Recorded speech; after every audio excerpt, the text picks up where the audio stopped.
Not only was this a significant world-building chapter for Modulo that dives very deeply into the past of the Sumerian people, especially when it comes to Cross and Maru and how they both came to develop the feelings they have in regards to quote-unquote neighbors. We also get the reveal of where the whole craftsman word comes from and how that ties into both Cross and Maru's character, which honestly, I've got to come out of the gate and say I absolutely loved this chapter. While this might have been very slow and dialogue heavy, not only did it give us so much perspective on these two twin alien brothers and how they really genuinely did at one point have high hopes for something like coexistence, and how the demise of that coexistence not just affected Cross and turned him into a person that hated and disregarded any and all other ways of life besides his own, and how you have a character like Maru who, despite all of these terrible things happening to them, still is able to see the hope in a world where everybody is peaceful and gets along. This video is sponsored by GamerSupps, the ultimate energy and focus formula. GamerSupps has so many awesome flavors and some really funny and cool designs. Personally, I've been drinking BBLGG lately. Use my code NOOP now for 10% off, and thank you GamerSupps for sponsoring the channel. Going back and seeing the Sumerian home planet is definitely interesting to me, learning about these new characters and what the Sumerian way of life was like. I've seen a lot of people in the community not really understand why the Sumerian aliens are so similar in ways to humans, where all of their technology is, if they were actually able to cross paths and go to a completely different planet after whatever happened that plagued theirs. But I think right now we might just be a little bit further back in history, because remember, the Discante, which are the high class of Sumerian society, are not only very segregationist and isolationist when it comes to the Lumerian people, which are the tribe of people that both Cross and Maru inhabit. The Discante tribe is most likely, not for nothing, probably keeping secrets, or is way more advanced than the Lumerian people, because something that we do find out in this chapter that I think makes a lot of sense as to why Cross thinks the way that he does about coexistence. When Sumerian society was just beginning and everybody existed and there weren't all of these separate tribes, there was a sacred beast. This Kalian beast would come to towns and absolutely ravage and destroy the people that lived in these towns, eat them and devour them. And the worst part was, the only people that these Kalian beasts wouldn't devour would be those with Lumerian blood, which is weird in and of itself, right? You have this interesting dynamic of a sacred religious beast, because the Lumerian people understood this religion and understood its importance, and they did not want to absolutely exterminate an entire race of animals just because they were living instinctually as their god developed them to. However, it's very suspect when you have a whole tribe of people that are unaffected by the beast eating everyone, advocate for the beast's existence when everybody else is getting killed, which resulted in the Lumerian tribe not just being executed and basically pushed out of their homeland, but this is why someone like Cross, who we find out lost their parents in that battle, that revolt, feels that coexistence is impossible, because he's seen what happens when coexistence occurs. And on top of that, when you finally have someone like Dula, the older guy that ends up raising and adopting Maru and Cross and putting them to work at this canal that will hopefully once again reinvigorate coexistence between the Lumerian and Discante people, when the chapter ends and we find out that the Kalians return and devour the chief of the Discante's daughter and reignite the massive conflict that started all of this to begin with, you can understand why Cross, who thought one way, realized the error of his ways, and then was proven that the quote-unquote error of his ways was actually possibly the right way of thinking the entire time. And this is something that I think Akutami very much understands. You will see so many people in the community talking about how Jujutsu Kaisen Modulo has gone woke and Akutami doesn't understand what he's talking about, so he should just completely stay away from these topics because he's gonna push people away. In truth, you have a chapter like this that completely shows Akutami understands understands all of this. He understands the nuance that other people are going to feel and that other people have different opinions. Dula, the older man that ends up adopting Cross and Maru, is pretty radical in and of itself. He believes that no matter what, they should build this canal despite all of the people in the village pretty much opposing him, because again, most people are not going to like the tribe of Sumerians that not only ran them out of their hometown and put them in a terrible wasteland that is barely able to irrigate crops and everyone is dying very prematurely. You can't really blame anyone for hating the Discante. And Dula, the character who wants to build the canal, so much so that he's the only person that works on this canal by himself until he ends up quote unquote adopting Cross and Maru to also help him in the work. When Cross finds out they're building the canal to potentially bring back relations between the Discante and Lumerians, he lashes out and says, "These are the people that killed my parents. Screw all of that. I don't want to help and work with these people. There's absolutely no way." When Maru says, "I can't believe Cross would feel that way," Dula can't even blame Cross. He says that most people agree with Cross, which is Akutami understanding that, hey, it's very easy to not only believe that screw this whole coexistence thing, it's just easier to admit we won't get along and let's stay apart. But at the same time, Dula is here acknowledging that Cross isn't wrong for thinking that way. However, as Sumerians, as Lumerians, as he says, we can do better. If we build this canal, we can not only reestablish relations with the Discante people and potentially get one step closer to coexistence. Sure, short term, we're gonna have to deal with people we don't like. Long term, we will end up bringing so much water and prosperity to the Lumerian lands, we will eventually grow our own political power, grow our own society to the point that we are so thriving and lavish that we can actually compete with the Discante people. We will no longer have to fight back and forth because we'll have such a great pillar of land here. We won't need to worry about the people that pushed us away because it ended up working out for all of us. And now when we establish this port together, we can literally move on and create a world of peace that both of us can benefit from. While Cross completely denies this and goes against it, he sees what his own way of thinking ends up becoming, because eventually this canal gets destroyed partway through the chapter, and when Cross goes to find out who did it, it's a group of Sumerian people that are really just sitting on their butts, smoking a pipe, and they're all just talking crap about Dula, the guy who wants to build this canal and prosper, spreading rumors that he's getting cash from the Discante and he's just an idiot for wanting to do this stuff, and they're literally not accomplishing anything either. All they're doing is just criticizing the one dude in the village who's actually being willing to put in the work and solve a problem. And Cross, witnessing this, realizes that, you know what, I don't want to be like these guys. I think that Dula might have been right, and you know what, maybe we can at least try to be better. The years go by as Cross, Maru, and Dula continue to build this canal. They eventually make so much effort and progress that the village elders decide that they want to help. We see Jabaloma, this character that we know is very important even in current day as a political overseer to the relationships between humanity and Sumerians. So seeing this guy very early into the Sumerian timeline like this is interesting, because I would love to know how he plays a role in the events to come forward. Because something that we also learn through all of this going on, Cross understands Jabaloma's struggle more than anybody. Cross, who lost his parents, Jabaloma lost his daughter during the very first uprising and push out of the Discante people and the Lumerians. Cross, seeing and idolizing this person that is able to understand his pain, but at the same time seek to progress society, not just for the Lumerians in a selfish way and a segregationalist way, letting bygones be bygones, understanding that forgiveness takes a bigger man, and to understand and know that when the Discante actually do want to reestablish relations, and not only that, they're willing to pay for the Lumerian people to build a port in advance, potentially in a way that enriches everyone. Like Dula has always been saying, when Jabaloma thinks back to 10 years ago when he lost his daughter, he, instead of looking backwards, looks forward. And Cross,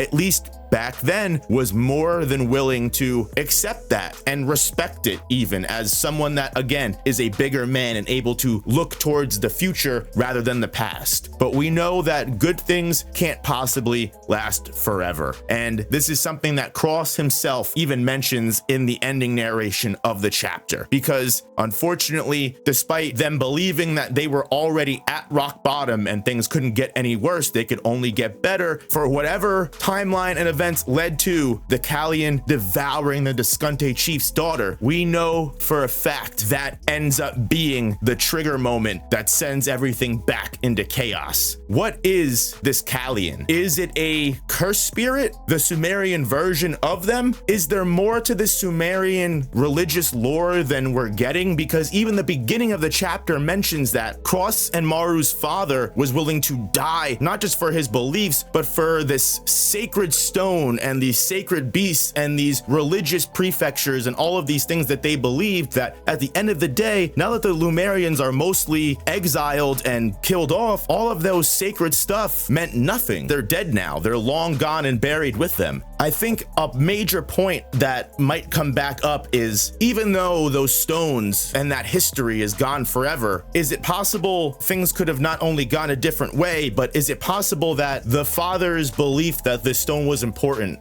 meant something? While I love the sense of the story that we're getting into and I'm excited to see more, I'm definitely interested to hear what all of you guys think and what you guys are going to be saying down below in the comments, because I don't know about you, but I'm gonna put a lot of money on the table now that Jabba Loma cannot be trusted. He is definitely cooking up something, and maybe he's anamorphing into the Callian, who knows, but I don't trust this guy and I think he sabotages everything. I just want to put that out there so my receipt's here and I can cash it in when it happens later. But y'all, thank you so much for watching. If you made it this far into the video, do not forget I've got plenty of other Jujutsu Kaisen content. I just dropped a Sukuna versus all of the Chainsaw Man devils on the main channel, so don't be scared to check that out. There's plenty of Modulo content on this channel here in regards to Mahito potentially coming back, other weekly series like Kagurabachi, Sakamoto Days, Chainsaw Man, Gachiakuta, and Dandadan. So don't be scared to check out every channel, and also follow me on Twitter, Instagram, TikTok to make sure you don't miss any other updates. And guys, I'll see you in the next one. Peace.